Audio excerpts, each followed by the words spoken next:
돈을 지불하는 과정 가운데서 상대방이 터무니없는 돈을 요구했습니다. 그 블랙박스나 이런 것들을 보여주지도 않았고 저한테 1,000만 원을 요구했어요. 그런데 그 1,000만 원을 주지 않으면 112 신고를 해서 통영경찰서로 끌고 가려고 하더군요. 근데 제가 환경 문제 때문에 또 뭐 말씀드리자면 좀 길지만 그 몇 달 전에 통영경찰서에 어떤 피해를 당한 것을 가지고 피해자 자격으로 나가서 조사를 받은 적이 있어요. 그럴 때 내가 통영경찰서가 어떤 곳인지 알게 됐죠. 거기가 통영경찰서 관할 지역이기 때문에 통영경찰서는 절대로 가고 싶지 않았습니다. 왜냐하면 몇 달 전에 제가 갔을 때 그 오염된 물이나 그와 관련된 어떤 사기 사건이나 이런 걸 가지고 왔거든요.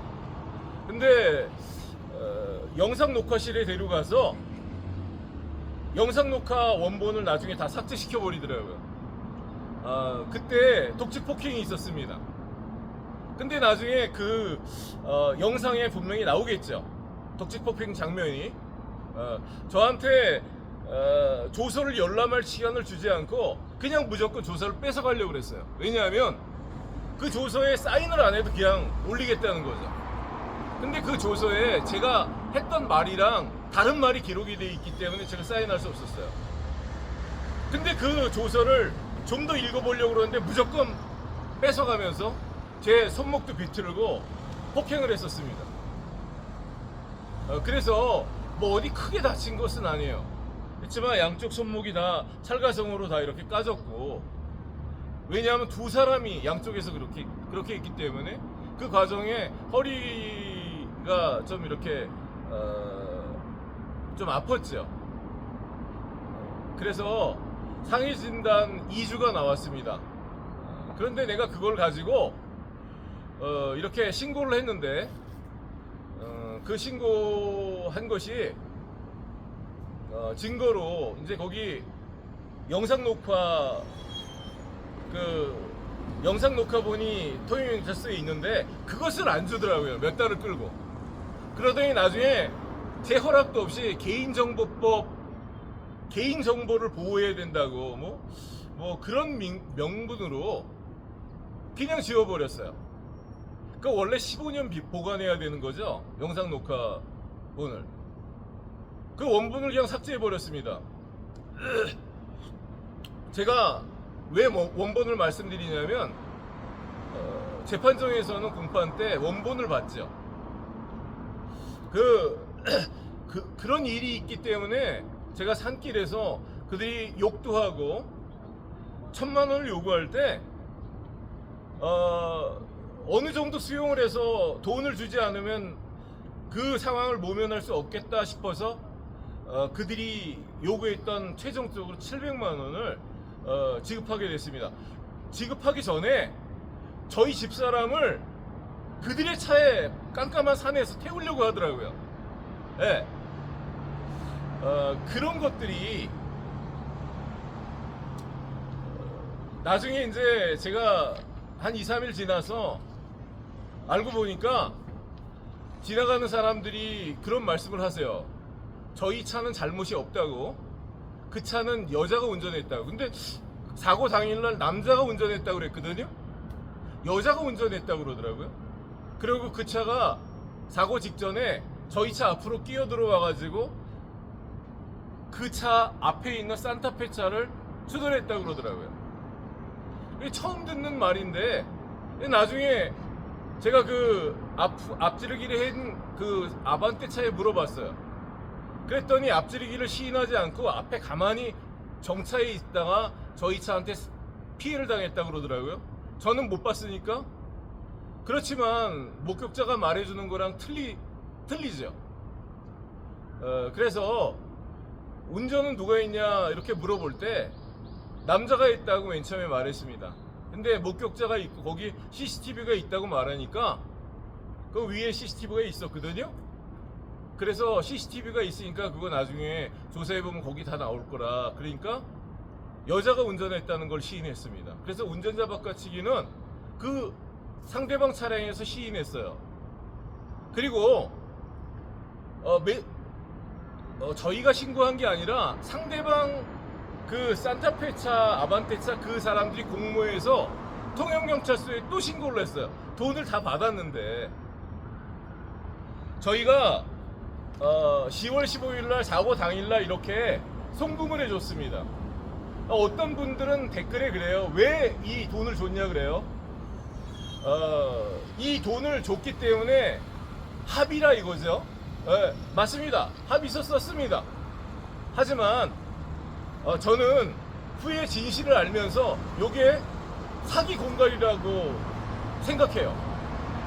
그래서 그 부분을 대구 정서경찰서에 신고했습니다.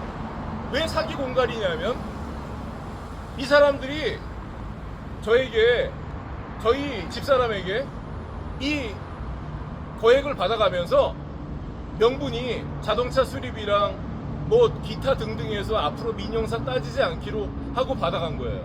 근데 또 교통사고를 신고해서 또 뭐 돈을 뜯어내려고 또 그랬습니다. 산타페차 사람이 신고를 했는데 산타페차 사람이 신고하기 전에 이 아반떼차 사람이 저에게 그랬어요. 뭐 아무튼 이 산타페차 사람을 통해서 신고를 하겠다고 저한테 그랬어요. 이 사람들이 공모해서 했다고 저는 그래서 그렇게 생각합니다. 녹취 있습니다. 이 사람들이 첫날 기망하고 그렇게 돈을 안 주면 112 신고를 통해 통영경찰서에 끌고 가서 더 많은 피해를 줄 것처럼 해악을 고지해서 이렇게 돈을 받아냈어요. 그런데 이렇게 돈을 받아내는 그날 보험 신고를 했습니다. 보험사고 신고를 왜 하죠? 보험금 청구를 위해서 하는 것입니다. 그래서 나중에 어렵게 그 사람들이 그 수리비 견적서, 통영경찰서에 제출한 수리비 견적서를 보게 됐어요. 이것도 통영경찰서에서 절대 정보 공개를 안 해줍니다. 통영지청에서 피의자로 저희 아내가 됐거든요. 치상죄. 그 사람들 치상 당하지 않았습니다. 질병진단서 제출했습니다. 저도 삐끗했는데 저희 아내가 운전할 때 삐끗한 게 아닙니다. 그 사람들이 그런 사고를 유발한 다음에 제가 차를 갖다가 제자리로 이렇게 갖다 놓는 과정 가운데에서 한번 삐끗했고 또 아내를 그 아반떼차에 함부로 태우려고 하기 때문에 저희 집사람이 저희 차로 막 올라타더라고요. 그때 저도 거기 있으면 아무래도 안 되니까 사람 많은 산 밑으로 내려가야 되겠다 생각해서 차문을 열고 이렇게 급회전을 해서 그 사람들 막 따라오고 정지하고 그런 과정 가운데서 이렇게 경추에 이렇게 경미한 상해를 입었습니다. 그래서 제가 제출한 그런 그 진단서는 실제로 이렇게 치료를 받았는데요. 제가 그 진단서를 제출하면서 상대방 아반떼차의 그런 행위들을 신고를 했습니다. 그럼에도 불구하고 통영경찰서에서 상대방 차에서 제출한 이런 견적서를 또 진단서를 이렇게 허위임을 알면서도 이런 것들을 통해서 손괴죄, 치상죄를 만들어서 저희 아내를 피의자로 만들었습니다. 그리고 아내가 몸 건강이 안 좋은데 아내를 체포했어요. 제가 없을 때. 그래서 아내가 얼마나 많은 출혈이 있었는지 몰라요. 그래서 헤모글로빈 수치가 일반인은 12 정도 되는데 아내가 6점 몇 가지 떨어졌어요. 반 정도로. 그래서 이렇게 구급차에 실려가고 아직까지도 그 영양 때문에 이렇게 쓰러질 때가 있습니다. 며칠 전에도 한번 쓰러졌어요. 그래서 또 병원에 응급실에 가고 또 그랬죠. 참 통영경찰서가 이런 허위의 견적서를 받아서 손괴죄를 만드는 거죠. 이 견적서는 아반떼차 보험 사기를 입증하는 견적서입니다. 왜냐하면 이 견적서에 보면 여기에 안 보이시겠지만 DB보험사에 제출한 견적서예요. 요 DB보험사에 제출한 견적서는 저희들한테 돈을 받고 충분히 받고 또 중복 배상을 신청한 것입니다. 여기에 보면 사고 일자를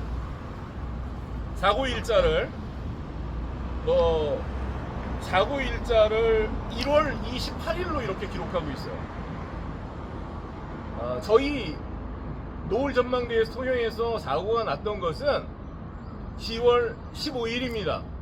그러니까 몇 개월 전에 있었던 그 사고로 이렇게 사고 일자를 쓴 목적은 뭐냐면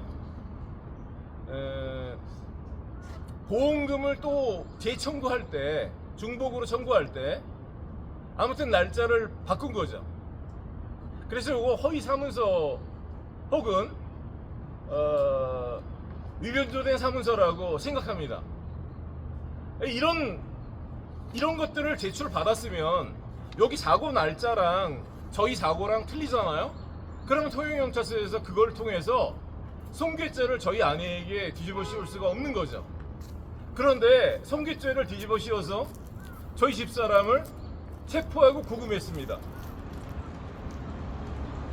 그리고 엉터리 조서를 작성해서 교통사고 처리특례법 치상사건을 만들어서 통영지원에 이렇게 재판을 약식 처분을 했고 정식 재판을 지금 청구한 상태입니다. 이렇게 피해를 당한 사람을 범인으로 만들고 이렇게 허위 사문서를 제출한 보험사기범 또 공갈사기범을 무고죄 피해자로 만든 그런 일들을 통영경찰서가 했던 것입니다. 그것과 연관돼서 이제 그걸로 부족하니까 제가 이제 이런 것들을 통영경찰서 앞에서 조용히 피켓을 들고 서 있었어요, 맨 처음에.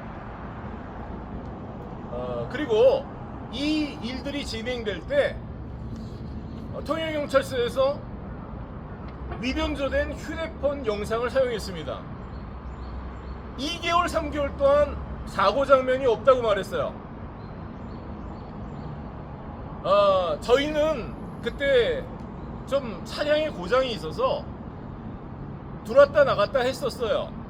그래서 저희는 보지도 않았고 상대방 차 2대가 있으니까 그 차에 블랙박스가 있으니까 그 블랙박스를 보여줘야 되는 거죠. 치상죄를 적용을 하려면 뭐 때문에 치상죄가 적용이 됐는지 그렇잖아요. 그 증거를 보여주고 근데 이제 제가 많이 요구했는데 보여주지 않고 2개월 3개월을 끌다가 22년 12월 26일 날 블랙박스를 보여준다 그래서 갔어요. 통영경찰서에. 그랬는데 위변조된 그런 영상을 보여주더라고요. 그 영상에 보니까 아반떼 차가 앞에 가만히 주차되어 있고 저희 차가 뒤에서 갑자기 아반떼 차를 추돌하는 장면이 보였어요. 그리고 저희 차가 갓길에 서 있었어요. 근데 노을 전망대에 가보니까 갓길이 없었습니다. 그 영상은 위변조된 영상이에요.